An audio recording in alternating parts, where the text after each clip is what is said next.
Rachel Bergren. I am the Director of Education and Guest Experience. I oversee a team of educators, and we're responsible for planning, designing, and implementing all of the educational experiences that happen here at the center. So I have an undergraduate degree in marine biology and a graduate degree in biology, but I'm the Director of Education, so I actually didn't have any formal training in education, which isn't true for everybody in this field. Some people do have a background or an educational path in the field of education, but I took sort of a different path and really focused on the sciences, and then through my career path gained the experience and credentials that I needed to lead an education team. When I was in graduate school, I was actually pursuing or doing field research, and was working on a really cool project that took me into the field, brought me back, put me in the lab. So I had to sit in front of a computer and crunch data, but it took me away from my family, and it also wasn't as fulfilling as I thought it was going to be. I had a strong desire and an affinity to work with people more. So through graduate school, I also had some opportunities to do some teaching. So I was a teaching assistant, as a lot of graduate students are, and discovered that I really, really enjoyed that and enjoyed the interactivity with students and fellow graduate students, and of course with professors, and planning the material that we were going to be covering.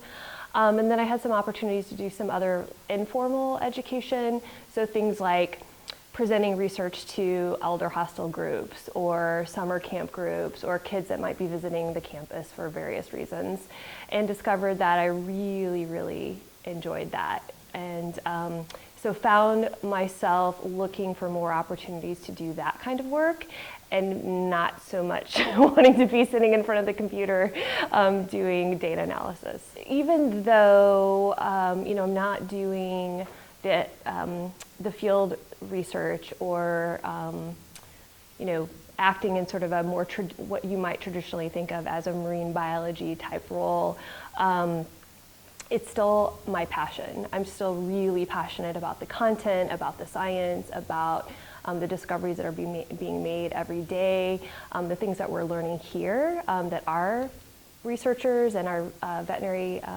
science staff are, those things that they're involved in. So I still get really jazzed about it, and I want to be involved.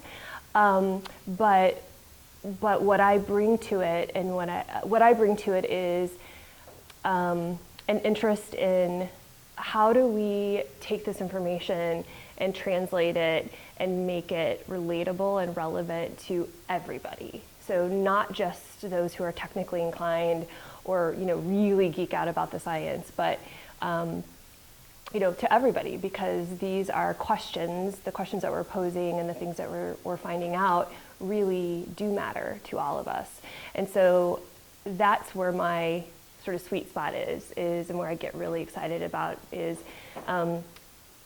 having that background in the science, which I'm really passionate about, but then this other passion to bring it to the people. I grew up in the Midwest. I grew up in Illinois in a small farm community.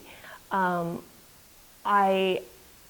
don't know. I kind of just had this aha moment or a little bit of an epiphany. I think I might have been working on a project for biology class or something. I had a fantastic biology teacher in high school, and I credit a lot to him for keeping me interested in the field. And I think I just sort of discovered there was this thing called marine biology, and I was like, oh, well, I really like biology, and the marine thing really inspires me, and I wonder if I could put those together and do something with it, and that's what I did. I think certainly I picked up a lot of books, and so there were a lot of particularly women scientists and role models. So Sylvia Earle was someone that I read a lot of her stuff, and Eugenie Clark were both Sylvia Earle is still living, Eugenie Clark just passed away, and they were and are pioneers in marine science, and particular on their own right, without even being women. They're just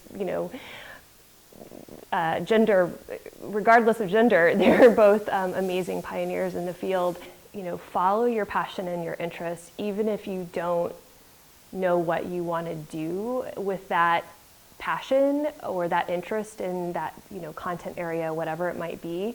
One of the things I tell students all the time is, you know, you could have a background in marine biology and be a photographer. You could be an artist. You could be a performance, you know, artist. You could be, you know, a financier. You know, I mean, even at the Marine Mammal Center, we have people who have to do all of those things that are, you know, maybe you're interested in public relations or marketing, but still having a background, you know, and having the foundation knowledge that you would need to really thrive and contribute to an organization like the Marine Mammal Center.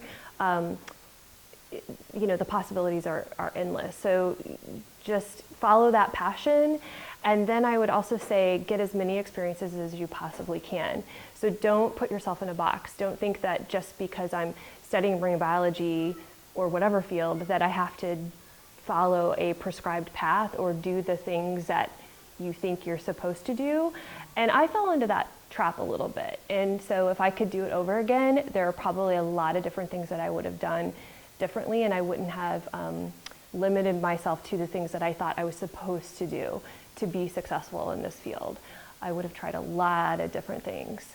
So that's what I'm trying to instill in my own kids is, you know, take that little nugget of a passion and, you know, and take it someplace and do something with it, but don't limit yourself.